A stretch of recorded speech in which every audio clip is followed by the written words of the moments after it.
దాదాపు 2 దశాబ్దాలు దాటింది.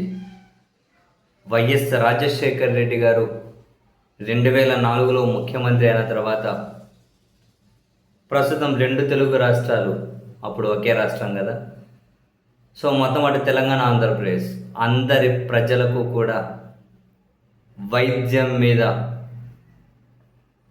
ఎలాంటి అనారోగ్యం వచ్చినా, ఎంత పెద్ద సమస్య వచ్చినా మనకు కూడా కార్పొరేట్ ఆసుపత్రిలో వైద్యం అందుతుంది అని చెప్పి ప్రతి పేద కుటుంబం, ప్రతి మధ్యతరగతి కుటుంబం కూడా చాలా ధైర్యంగా గడుపుతూ రాబట్టి ఇప్పటికి 2 దశాబ్దాలు దాటింది. అయితే అదే దాని పేరే ఆరోగ్యశ్రీ. ఇప్పుడు ఆరోగ్యశ్రీకి దాదాపు మంగళం వాడే పరిస్థితులు. ఒకవైపు అదేదో ఇన్సూరెన్స్ని తీసుకొని వస్తామంటూ ఉంది ఆంధ్రప్రదేశ్ సర్కార్. అండ్ ఆరోగ్యశ్రీ ఆసుపత్రులకు బిల్లులు చెల్లించలేదు. ఈ 2 సంవత్సరాల్లో చంద్రబాబు గారు ముఖ్యమంత్రి అని 2 ఏళ్లలో ఆరోగ్యశ్రీ సేవలు ఆగిపోతూ ఉండడం ఇది రెండోసారి. ఈ రోజు నుంచి ఆంధ్రప్రదేశ్లో ఆరోగ్యశ్రీ సేవలు నిలిపివేస్తూ ఉన్నట్లు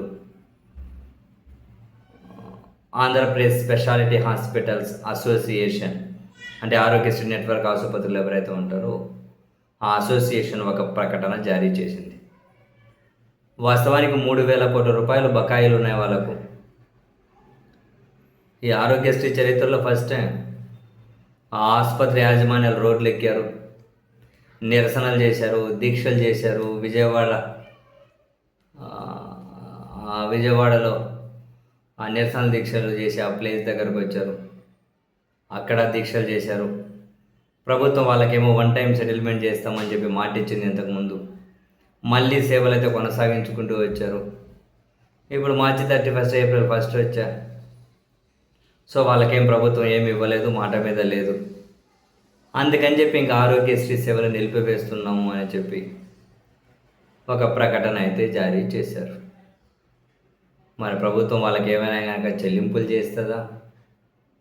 పోనీ ఆరోగ్యశ్రీని మళ్ళీ ఏమైనా కనుక గాడిన పెడతారా అని అంటే ఏమో, ఏదో నేను నామకే వాస్తు ఏదో మామ అని దాన్ని మళ్ళీ ఏదైనా చర్చలు అని చెప్పి కొంచెం ముందుకు తీసుకెళ్ళగలుగుతారేమో. కానీ ఇంతకుముందు అమలు చేసినంత కమిటెడ్గా దాన్ని ప్రభుత్వం అమలు చేస్తుందని చెప్పి నేనైతే ఖచ్చితంగా అనుకుంటలేము. బహుశా వాళ్ళకి ఆరోగ్యశ్రీ అంటే రాజశేఖర రెడ్డి గారే గుర్తొస్తారు. అది మనకు రాజకీయంగా ఏమీ మంచిది కాదని చెప్పి పాలకపక్షం అనుకుంటుందేమో తెలియదు. బేసిక్గా 2004లో రాజశేఖర రెడ్డి గారు తీసుకొని వచ్చిన తర్వాత తెలుగుదేశం పార్టీ అధికారంలో ఉన్నది 14 నుంచి 19 వరకే. ఆ 24 ఏళ్లలో 5 ఏళ్ళే ఉన్నారు, 15 సంవత్సరాల పాటు. అంతకుముందు కాంగ్రెస్, మధ్యలో రాష్ట్ర విభజన తర్వాత అటు ఆంధ్రప్రదేశ్లో మాత్రం చంద్రబాబు గారు ఉన్నారు. ఇంకా తెలంగాణలో ఆయన ప్రమేయం ఏం లేదు 2004 తర్వాత. సో అక్కడ ఆరోగ్యశ్రీ మంచిగానే సాఫీగా సాగుతూ పోతూ ఉంది. ఆంధ్రప్రదేశ్లో 14 నుంచి 19 వరకు కూడా ఇబ్బందులు ఉన్నాయి. 19 నుంచి 24 వరకు ఏమి ఇబ్బంది లేవు. దాంట్లో ఇంకా డిసీజుల సంఖ్య పెంచుకుంటూ పోయారు, బ్రహ్మాండంగా అమలు చేశారు ఆరోగ్యశ్రీ. ఇప్పుడు ఈ 2 ఏళ్లలో కంప్లీట్ ఇబ్బందులు. చెప్పాము కదా, చరిత్రలో ఫస్ట్ టైం వాళ్ళు రోడ్లు ఎక్కారు ఆరోగ్యశ్రీ ఆసుపత్రి యజమానులు.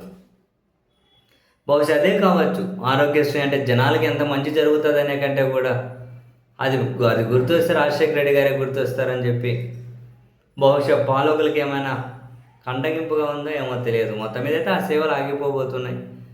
ఇంకా అవి మళ్ళీ కొనసాగుతాయా లేదా అని చెప్పి ప్రభుత్వం మీద ఆధారపడి ఉంటుంది.